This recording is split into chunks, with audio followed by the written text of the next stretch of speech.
ਅੱਜ ਤੋਂ ਕੁਝ ਦਿਨ ਪਹਿਲਾਂ ਇੱਕ ਆਦਮੀ ਦੀਨ ਨੇ ਮੰਦਰ ਢਵਾਤਾ ਪਾਕਿਸਤਾਨ ਵਿੱਚ। ਤੁਸੀਂ ਵੀ ਪੜ੍ਹਿਆ ਹੋਣਾ, ਅਖਬਾਰਾਂ 'ਚ ਵੀ ਆਇਆ ਜੀ। ਉਸ ਮੰਦਰ ਨੂੰ ਸਾਡੇ ਚੀਫ ਜਸਟਿਸ ਸਾਹਿਬ ਨੇ ਕਿਹਾ, ਉਸ ਮੌਲਵੀ ਸਾਹਿਬ ਨੂੰ गिरफ्तार भी कर लिया।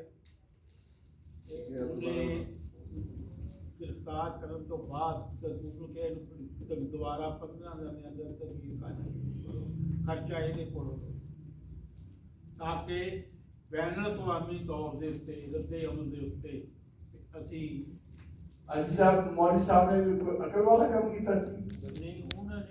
ਇਸੇ ਨਾਂ ਦੇ ਵਿੱਚ ਕਿੰਨੇ ਮੰਦਰ ਹੋਰ ਨੇ, ਉਹ ਕਿਉਂ ਨਹੀਂ ਢਾਏ? ਫਿਤਨਾ ਫਸਾਦ ਇਸਲਾਮ ਬਰਪਾ ਕਰਨ ਦੀ ਇਜਾਜ਼ਤ ਨਹੀਂ ਦਿੰਦਾ।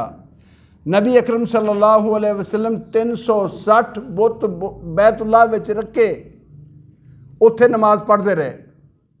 हाँ, जिसलिए अल्लाह ने ताकत दी, कुव्वत दी, मक्के नूं फतह किया, फिर जा अल हक वज़ाहक अल बातिल इन अल बातिल काना ज़हूका।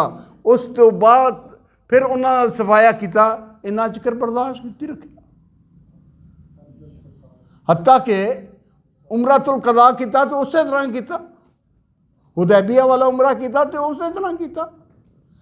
इंसान को कोई भी ऐसा कदम नहीं उठाना चाहिए कि जिहड़ा हाथ नाल गंढ देवे तो फिर मुँह नाल खोलता रहे। ऐसा काम करना हमाकत और बेवकूफ़ी है, ऐसा नहीं करना चाहिए। हाँ, अल्लाह कुव्वत दे दे, ताकत दे दे, अपना इतने निज़ाम अपने कंट्रोल च कर लो। सारे हुक्मरान जज वो बनाए ने तो यह काम करके तो फिर यही नतीजा निकलना जो निकले।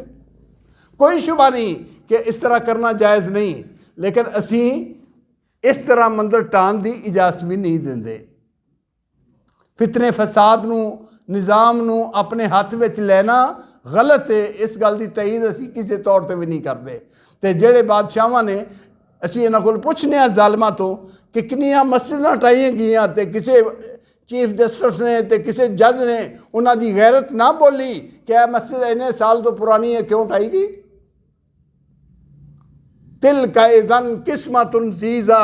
इन्हां ज़ालिमां नूं मुसलमानां नाल कोई हमदर्दी नहीं, दीन दे शिआर नाल कोई हमदर्दी नहीं, और दूसरी तरफ दुनिया नूं विखाण वास्ते बड़ी हमदर्दियां करते हैं।